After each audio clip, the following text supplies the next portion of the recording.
United Nations chemical weapons inspectors are due to start a second day of investigations into last week's suspected chemical attacks in the Syrian capital Damascus.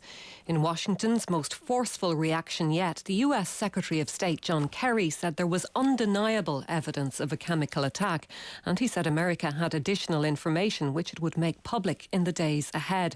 Dr. James D. Boys is an Associate Professor of International Political Studies at Richmond University in London, and he joins us. Good morning.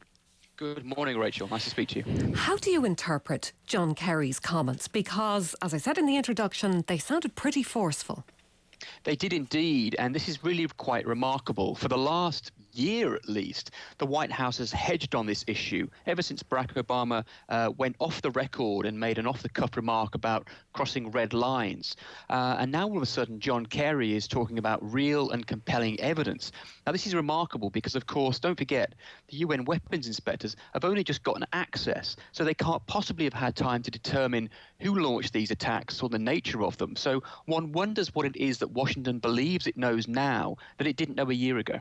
Listening to the tenor of the debate over the past 36 hours, it does seem to have switched from whether there will be military action to what form that action would be likely to take. Yes, I think you're absolutely right. There's no doubt about it. I'd say in the last 3 or 4 days, there has been a sudden shift in Washington, D.C.'s attitude. It seems almost as though there's a recognition that the administration risks losing its moral authority over this. And one can think back to comparable situations, for example, with the situation in the Balkans, for example, that Bill Clinton found himself in. But there's no doubt, I think, that there has been a shift in this, and either pressure from Europe or perhaps from Israel is having a great impact upon US policy at this point. But, and this sounds very familiar indeed, the UN Security Council is divided. You're absolutely right. And of course, one of the great problems for this administration is that Barack Obama came to office determined to be the anti-George Bush, determined to play by rules of international law. He said categorically he doesn't want to intervene unless you can bring international law on side. And he said as much on CNN on a Friday night. But the Security Council will not authorize any sort of action in Syria because of the veto that the Russians and the Chinese have, which is why, of course, you have this continuing prevarication. Now, if there is to be a military intervention or military action, there's no real suggestion of boots on the ground, as they say, is there? No, absolutely not. One of the great challenges here is that Barack Obama's administration has been solely focused upon withdrawing US forces from foreign engagements in Iraq and Afghanistan.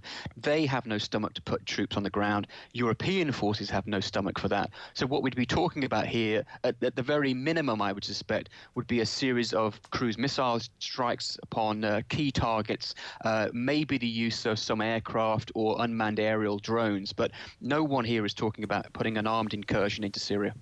William Hague, the British Foreign Secretary, has sounded, well, to be blunt about it, has sounded keen on some sort of military action in recent days. Is everybody within the British government with him on that one? Well, it's difficult to speak for the entire British government because, of course, we've got a coalition grouping there. I think it's fair to say that the Prime Minister and his Conservative counterpart, William Hague, sound more positive about this. You haven't heard an awful lot coming out of the Liberal Democratic side of things. And I think they're quite happy to stay quiet because, of course, morally, I think they'd like to get involved to aid this, but they would be opposed to some sort of military action.